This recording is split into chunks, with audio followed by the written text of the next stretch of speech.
বর্ষাকালে এই কয়েকটা কাজ গোলাপ গাছে অবশ্যই করুন। প্রথম কাজ হচ্ছে আপনারা একটা এরকম কাটার নেবেন আর কাটারটাকে এভাবে ভালোভাবে স্টেরিলাইজ করে দেবেন।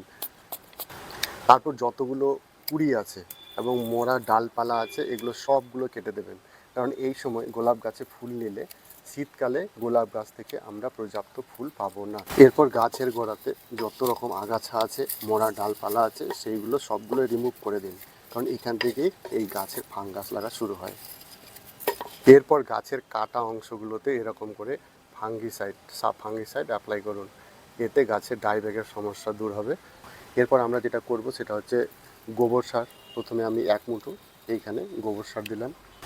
এরপর আমি হালকা পরিমাণ নিম খোল এখানে প্রয়োগ করলাম। এরপর আমি 1 চামচের মতো এখানে দিয়ে দিলাম হাড় গুঁড়ো। এরপর 1 চামচের মতো আমি দিয়ে দিলাম এখানে শিংকুচি।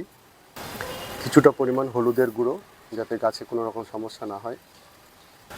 সামান্য পরিমাণ ফাঙ্গিসাইড, যাতে গাছে ফাঙ্গাস না লাগে। এবার গাছের গোড়ার মাটি ভালো করে ঘষে দেব।